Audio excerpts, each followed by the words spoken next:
Greetings students, wish you all are good.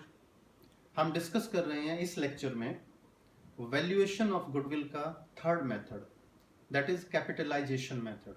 इससे पहले हम दो लेक्चर डिस्कस कर चुके हैं, दो method, average profit method and super profit method.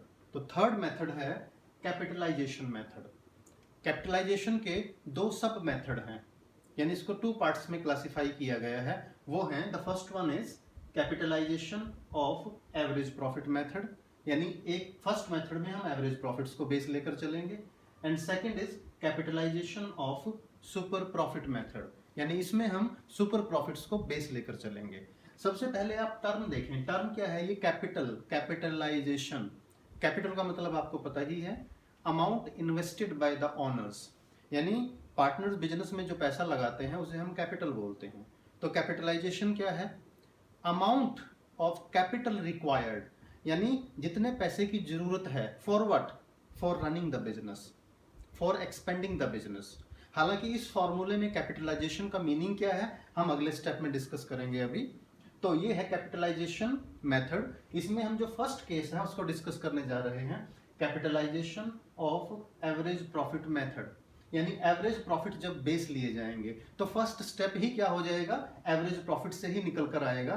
First step है हमारा एवरेज प्रॉफिट, जिसे हम पहले डिस्कस कर चुके हैं, फिर भी इसका फॉर्मूला देखिएगा, average profit is equal to total profit upon number of years.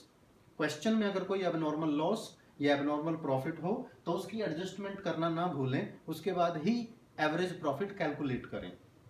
Next step देखिएगा, capitalized value of average profit.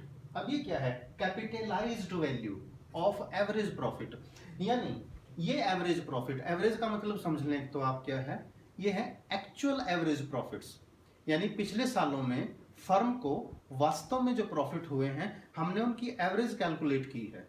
अब हम कैलकुलेट करने जा रहे हैं कि इन एवरेज प्रॉफिट को अगर नॉर्मली, यानी नॉर्मल रेट ऑफ प्रॉफिट से अर्न किया जाए तो बिजनेस में कितनी कैपिटल चाहिए।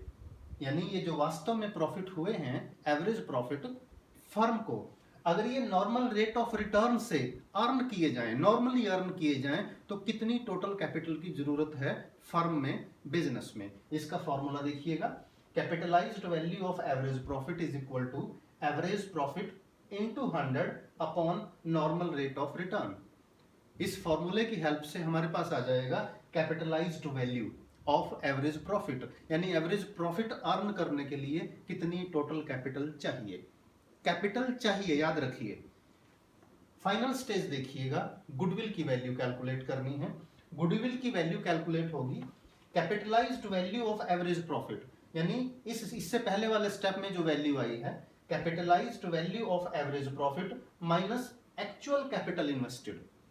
बिजनेस में वास्तव में हमने कितनी कैपिटल इन्वेस्ट की है, इन दोनों का जो डिफरेंस है, हमारी capitalised value of average profit ज्यादा होनी चाहिए। अगर ये एक्चुअल कैपिटल इन्वेस्टेड से ज्यादा हो तो इसका मतलब फर्म की गुडविल है। अब डिफरेंस देखें आप, goodwill is equal to capitalized value of average profit minus actual capital invested. जो डिफरेंस आएगा that will be the value of goodwill with the help of capitalization of average profit method.